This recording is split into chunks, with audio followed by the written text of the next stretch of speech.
In this video, we are going to learn how to use unit analysis to convert from different units of measurement of pressure to our SI or standard international units. So previously, we learned that the standard international unit for temperature is the Kelvin. Well, the standard international unit for pressure is equal to the Pascal, PA for short.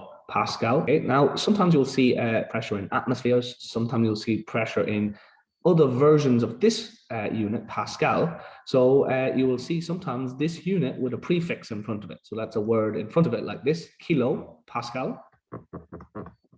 Sometimes you'll see hectopascal or HPA.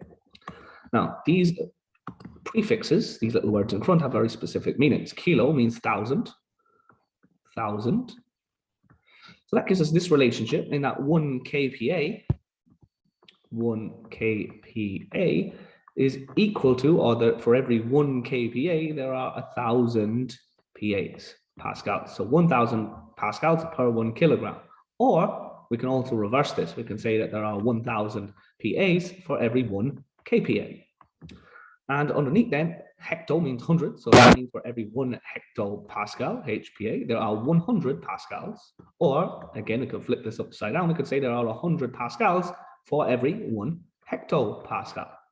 So these are our relationships that we need to know so that we can convert between problems. So let's say you're asked to find the SI units or pressure in SI units. So this here is our SI unit. If you're asked to find pressure in SI units, you're being asked to convert to pascals.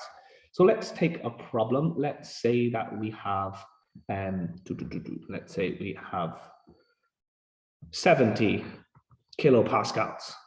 Okay, so 70 kilopascals, and we're asked to convert to SI units.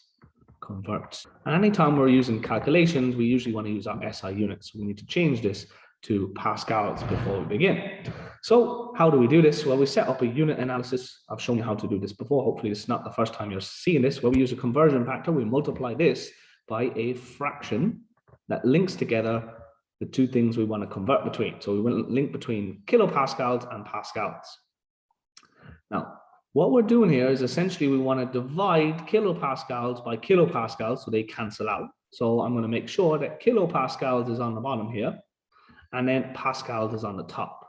The magic of this is, watch this. Now we're dividing kilopascals by kilopascals, so those cancel out to give us 1 essentially. So anything divided by itself is 1. So kilopascals divided by kilopascals is 1, and that leaves us with 1 single unit, which is the pascal. So that means our answer is going to be in pascals, which is what we wanted because we're converting to our SI units or pascals.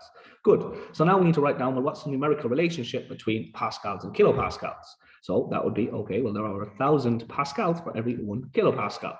So now you have a calculation to do, 70 times 1,000 over 1. Stick that in your calculator, and that's literally what I'm going to do. I'm writing 70 like this, 70 times, and I'm using a fraction button like this. And I'm putting 1,000 into the top, 1 in the bottom, and I'm pressing equals. That's exactly what I've done here. I'm going to get 70,000 pascals. That's what you should have got. Okay, so let's say, again, I would ask you at this stage to pause the video and probably take down what I've done so far here.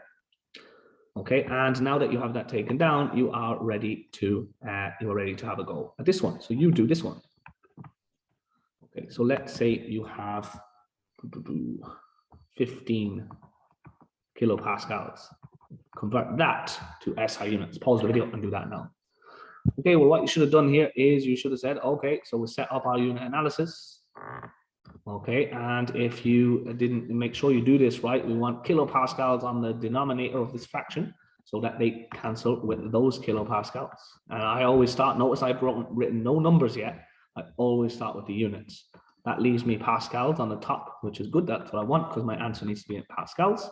And only now am I writing down the relationship here. 1,000 kilopascals for every 1,000 pascals for every 1 kilopascal. You should have got 15,000 pascals.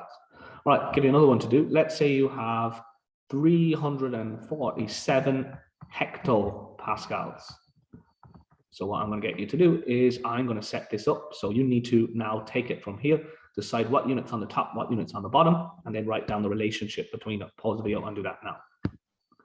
Okay, so what you should have done here is you should have done hectopascals on the bottom like this and pascals on it. And we're left with hectopascals. Well, we've learned this. This is something you have to remember. There are over 100 pascals in 1 hectopascal. So now what we're going to do is stick down your calculator. And you should have got this.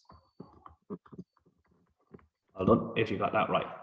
Okay, so what I'm going to get you guys to do is I am going to get you guys to 5 to 107. Pause the video and have a go at them now.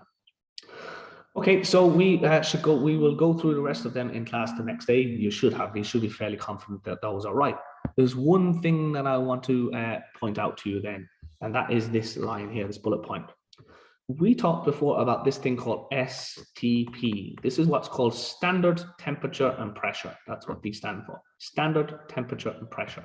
And this is kind of an accepted value for temperature and pressure that's taken as the normal levels that everything is measured at. So this is kind of for scientists to make sure every experiment around the country is compared with similar conditions. We say, okay, well, we're going to fix all the conditions for standard temperature, which is 0 degrees Celsius or 273 Kelvin. And then standard pressure is our standard atmospheric pressure, and it's this here.